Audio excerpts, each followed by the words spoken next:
Hello, welcome back. Today, I'm going to be reading from my book, Sparrowmancer, which just came out and is available on Kindle and in paperback. I don't know how much of this book I'm going to read on this channel. It depends a little bit on how I feel and, mostly, on what people want. So, if you would like for me to continue reading this book, please let me know in the comments. We left off at the beginning of chapter 2, so that's where I'm going to start.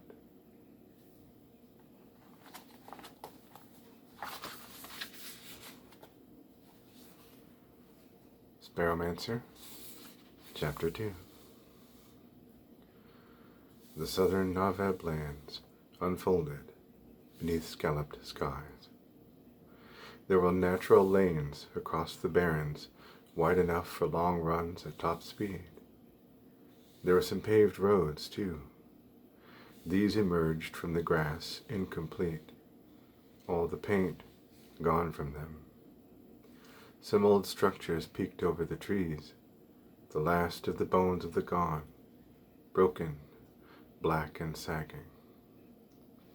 It was warm, with the promise of cold that never came to fulfillment, and the air was wet and thin. The constant, crystalline quality of the light and the look of the sky all day through the reaching hands of branches gave Sparrow a somber feeling. This was a liminal place. The land was on some threshold, its power yet inchoate, like the cold that never happened. Sparrow could see why the Naveb would want to live here. He thought of the men who died trying to arrest him. They must have felt something. They must have watched the autumn sunsets with a special fascination, a subtle, beautiful terror. This was a place that remembered. Sparrow rode for several days. At night he lit no fire and slept in trees. Whenever he could, he scrounged for parts. His hoverbike groaned a bit. It was damaged somewhere, but not enough to keep it from running. He pulled into the ruins of a gone tower and, hidden behind a tangle of twisted girders, began some repairs. He'd seen no sign of the Naveb. There were no flags, no camps on the barrens, but he had to assume that there were scouts in the area. They might be following him already. He spent all night rebuilding his thermolytic converter with scrap, and then he found a bunker under the fallen tower to sleep in. His hoverbike's active camo hadn't worked in years, but he couldn't worry about someone spotting it. Worry was wasteful. It would cloud his caution, make him superstitious. He tried instead to remain utilitarian in his thinking and entirely separate from feeling. He would do whatever he could to get to the burning graves unmolested, if not necessarily unseen. If he got lucky, the Naveb would be too scared of him to approach him before he was out of their territory. There was an incantation for concealment, but Sparrow resisted the temptation to use it. It would be too expensive. Magic had a price. It let darkness in, the harrowing. For a week, he'd paid in sadness and fitful nights for the healing incantation he had spoken. His dreams became dark, He saw in them red skies, red seas. Wanton, malicious voices called him toward danger, and he had no choice but to come. He began to feel heavy, even when awake. It became difficult to stay focused on moving forward and doing what he needed to do. When the harrowing finally began to lift, Sparrow was at the edge of the savannah, crossing into open country, and he was less relieved than he thought he'd be. After a few more days' ride, Sparrow came to a walled village. Enticing smells of food came from it. He hadn't cooked in weeks for fear of drawing attention to himself. He dismounted and walked his hover bike into a stand of bottlebrush bushes beneath a tall tree. Then he scrambled up the bowl and sat in the joint of a limb to watch the villagers come and go. It was eventide, cool as a blade in the dark. Patient night drew up against the palisades. Sparrow watched from the tree, wrapped in his duster, looking now and then through his rifle's sight. The village was small, with 2 straight streets. The houses were domed structures, covered in bark and hides, semi-permanent, homes for seasonal wanderers. The people of the village wore no blue jewelry. Their hairstyles were asymmetrical, and their men were clean-shaven. They wore some gunmetal, and they carried DEWs, sidearms, and a few long rifles, like his. Some wore ochre paint, and some had tattoos. Important people. Soldiers, probably. They were not Nawab. They were regular visitors. The Nawab probably knew they were here. Sparrow watched for 3 days to see if any Nawab visited the village. His body began to ache from sitting in the tree. He saw hunting parties go out and bring back large kills. Every morning, a little bird crowed and ran pell-mell through the village. There were 2 armed guards at each gate, east and west.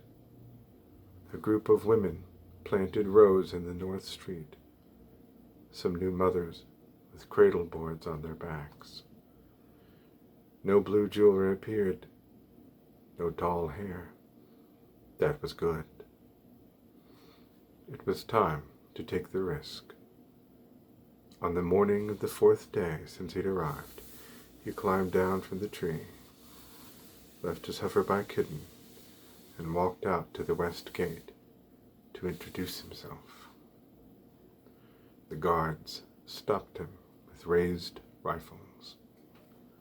Sparrow showed his hands. "I'm Sparrow," he said. "I'm traveling." One of the guards approached him. "You wear a gone weapon. Where are you from, and what do you want?" "West," Sparrow replied. "I'm headed toward the burning graves. I don't know these lands, and I need food and a bed for a few days. I've nothing to trade, but I can hunt." "Ethel will meet you," said the guard. He turned to his companion. "Get Ethel." Ethel came to the west gate.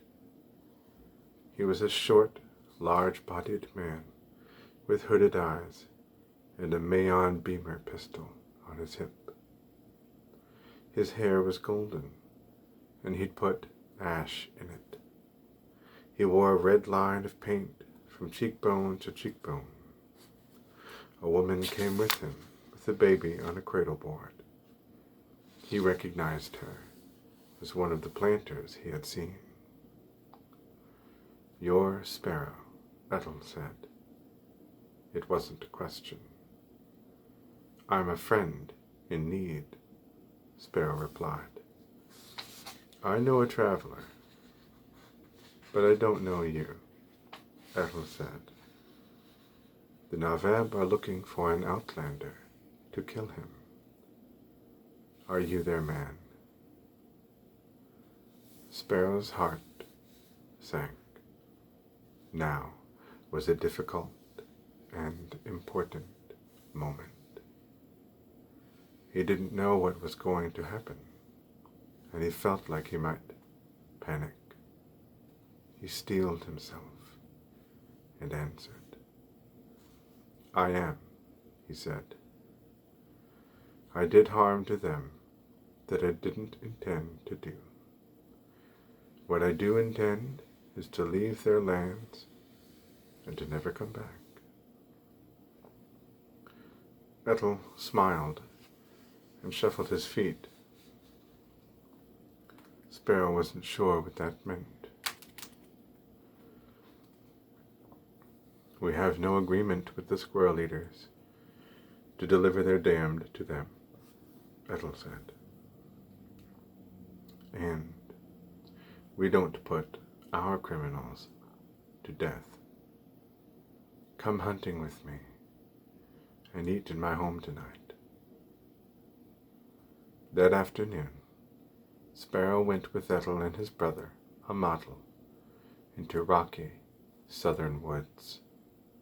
They brought 3 eager dogs, strong runners with dun fur and tall ears. Sparrow wore ochre on his face, a line painted from cheekbone to cheekbone. They found a giant crab at the bottom of a dark lake, and they went out on the water in dugouts to kill it. At dusk, they brought it back on a big pulk that the dogs helped them to pull. Sparrow ate crab with Ethel in his wigwam as night unfurled over the wide lands. Ethel put Sparrow in a wigwam with Amatal for the night. Sparrow didn't want to share his sleeping space, but the sociable Ethel wouldn't hear his objections. Though he was tired and full, and though the hides on his conical bed were soft and warm, he had trouble falling asleep. At first, he thought it was because he wasn't alone. Amatal had the same problems, though. Sparrow watched him roll and complain for hours. When Sparrow did finally succumb to sleep, he had nightmare after nightmare of a single green eye watching him, looking into him, somehow poisoning him with its gaze.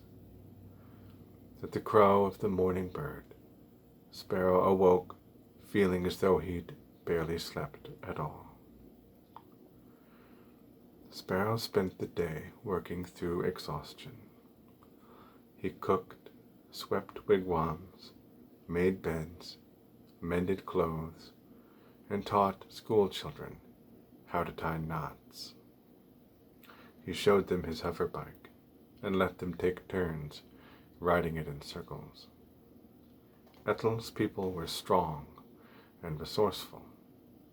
They said they'd been nomads since the days of their gods and heroes, maybe even since the beginning of time. It was their fate, their gift, their purpose to wander. And they were doing so long before the Naveb arrived in the west. Sparrow learned much from Mok, Amatal's wife. My great-grandfather's father built the fence, Mock told Sparrow while they were planting. The squirrel eaters only arrived a few summers ago. They want all of this land, but this is ours. We fight for them, or rather, we fight them for it whenever they come. Have they come often? Sparrow asked. Have you had to fight much? They are learning that we don't die easily, Mock replied. You know as well as I do that wanderers are the strongest people. We are made that way. Sparrow nodded. The road toughens you. No, Mock laughed. We toughen the road. The day ended in a long ceremony around the big fire in the middle of town. Sparrow sang and danced with them as best he could, and at the end of the night he felt worn thin as paper. He returned to his wigwam, to the cone bed with the thick pelts, and once again he couldn't sleep. A mottle suffered too, so Sparrow asked him what trouble he was having. There's a sickness now, a mottle explained, looking miserable.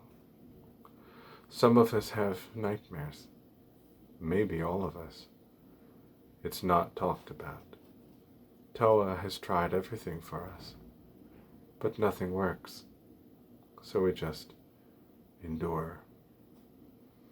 Sparrow thought about this. Toa was a shamaness.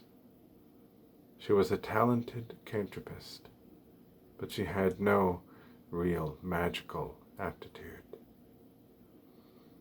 You toughened the road, he said to a mottle. A mottle only groaned and rolled over in his bed. Sparrow went to him, put his hand on the mottle's shoulder, and moved his other hand in front of his own face. He knew a cantrip for sleep, but it would only work once. He danced his fingers through 3 precise positions, and then described in the air a sunwise circle while a mottle watched in bewilderment. The cantrip worked. Sparrow felt power stirring, blowing up from somewhere like a zephyr. He closed his eyes and let it roll through him. As it effervesced, a mottle closed his eyes as well and began to snore. Sparrow looked at a mottle for a while. He wished that he had the power to banish a mottle's predatory nightmares, but mind manipulation was dangerous magic. Something bad was on Ethel's people. He would find it, but not before he tried for sleep himself. In his dreams that night, Sparrow saw the green eye again. He stared hard into it, and it shrank away. He pursued it into oniric darkness, but it vanished. It was afraid. That was good. The next day, Sparrow went looking for Toa to ask her about the nightmare sickness. She wasn't in the village. One of the planter women told him she'd left through the east gate early when it was still dark. Sparrow went out to find her alone. He saw the small tracks of her hard-soled gone shoes, but he didn't need them. He took his divining charm out of his pocket and held it up. It led him into the southern uplands. When he found Toa, she was naked and painted, sitting on her heels in a ring of standing stones. He watched her for a moment and tried to feel what she was feeling. This was a place of power. Toa was dark and muscular. Her head was waxed shiny on one side. On the other, her hair was long and black and knotted around bare metal beads. Sparrow watched the way the wind played through Toa's hair and saw quickly that its movements were unnatural. The shamaness was kneeling in a magical energy field. He knew that as it was moving her hair, it was moving her insides as well, pushing her blood, blowing in her lungs. It was feeding on her. Sparrow stepped into the circle and felt it break. He lifted Toa, carried her from the ring of stones, and put her down, standing. She lunged at him, her hazel eyes wild. She beat him with heavy fists, kneed for his groin, but he just took off his duster and put it around her. "Why break my spell?" she shouted at him. "It wasn't a spell," Sparrow answered, his back to her. He looked at the ring of stones and away from her nakedness as she buttoned the duster. "You don't know real magic, Toa, and this is a magic place. Magic is what is causing the nightmare sickness. You think you know better than me. In this I do," Sparrow said. "This ring of stones is like a lens. The living world's natural magic, ley magic, comes through it more strongly here than in other places. This attracts darkness. There's a low here, a dream spirit. Have you been coming here to pray?" Toa was silent for some time. Sparrow turned to see her staring away from him. Did that mean she didn't want to answer? She was hiding something. His big coat made her look even smaller than she already was. How old was she?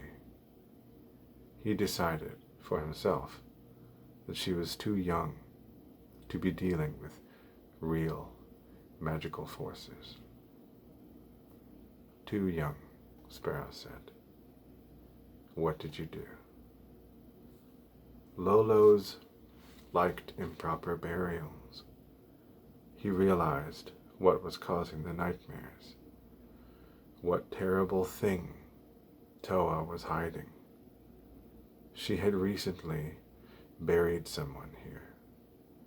She'd buried them the wrong way, in the worst possible place.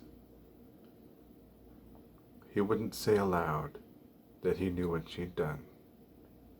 He didn't want to hurt her. She was hurt enough, and bad spirits liked pain. Sparrow walked into the ring of stones. He took a deep breath, blew it out, and then began to say an incantation. He knew he was spending himself once more, inviting the harrowing, making himself vulnerable. Every hunting spirit in 100 miles would feel his weakness when he was done. But there was no other way. He muttered an incantation for expulsion. The Lolo was invisible, but he could feel it, like lightning waiting to strike. He knelt and put one hand on the little hump in the center of the ring. The grave was small. Whose child had Toa buried? Lay magic pumped from the world, filling the mystical space between the air and the ground, a huge charge building. It was like a giant bloom waving tendrils. That was how Sparrow experienced it. Bury a child here, and you write an invitation for much worse than a Lolo. Ethel's people were lucky they weren't dealing with the spirit of flesh. Depart, spirit, Sparrow whispered. I close this node. You have made it a wound. Go into the shadow.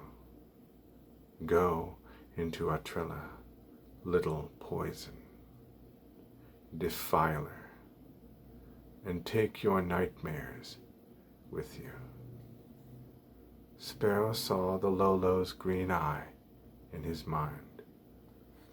It was harlequin green, something made just for him, a torment drawn from his recent past.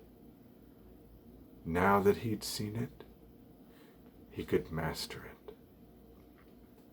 Sparrow's spell pulsed inside him like a second heartbeat. It drove the Lolo away, and the spirit howled as it left. It curled wounded into the darkness behind it, the waiting mouth of its doom, and then it was gone. The node was quiet, just a geographical anomaly now. Sparrow stood and turned to see Toa gawping at him. That was magic, he said, trying to smile, though his body had begun to ache.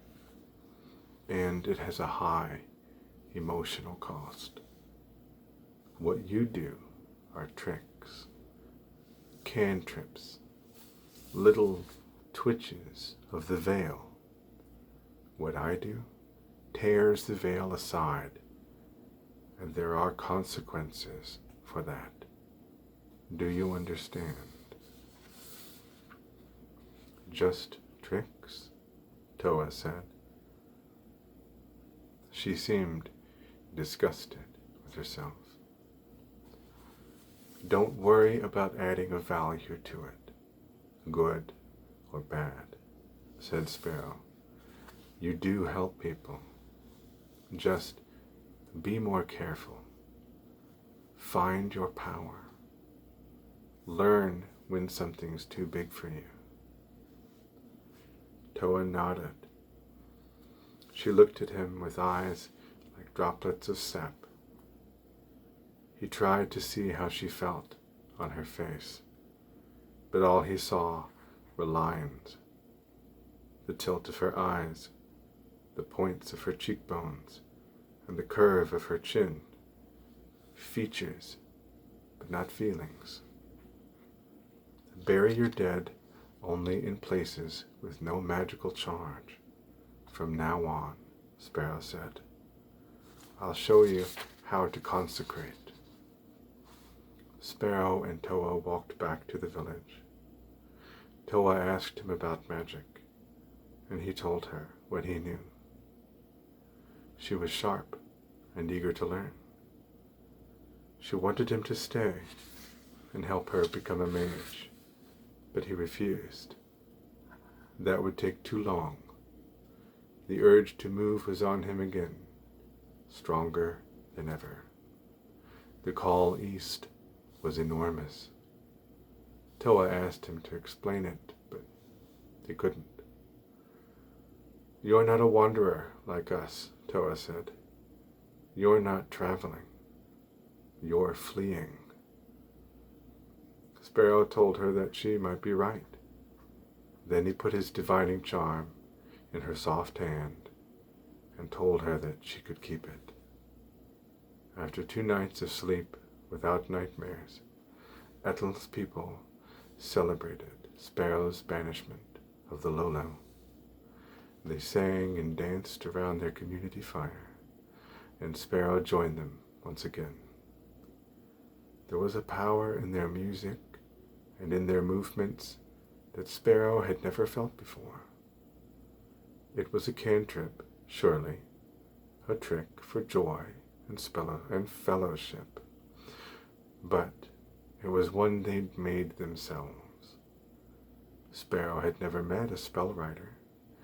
They were exceedingly rare, and maybe there were more here in the lands beyond the desert. Things changed, and things stayed the same. Sparrow was fascinated at the fluidity of the balance. The day after the celebration, Sparrow talked with Toa about proper burial practices. She already knew the rite of disseverance. He showed her how to purge a burial ground with hemp smoke. Ethel's people grew hemp behind their wigwams. Sparrow told Toa that the Naveb had used hide ropes instead of hemp. The squirrel eaters shun all gone things, Toa explained, and they think that hemp rope is gone. Are they afraid of the old things? Sparrow asked. I've met others who were. They stayed away from anything that came from the world before. Toa laughed.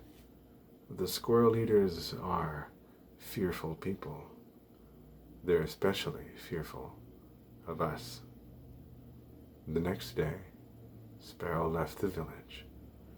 In the redding dark of morning, he said goodbye to Ethel, Amatl, Mok, and Toa. They gave him a beaded bracelet, and he put it on his wrist. It had a sparrow pattern on it. Whatever ill the Naveb think of you, they're wrong, Ethel said. You're welcome among us, Dark Walker. You're one of us, as far as I'm concerned.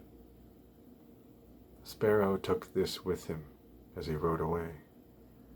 Maybe it would be a bulwark against the harrowing, when the magic he'd done in the circle of stones returned to take its toll.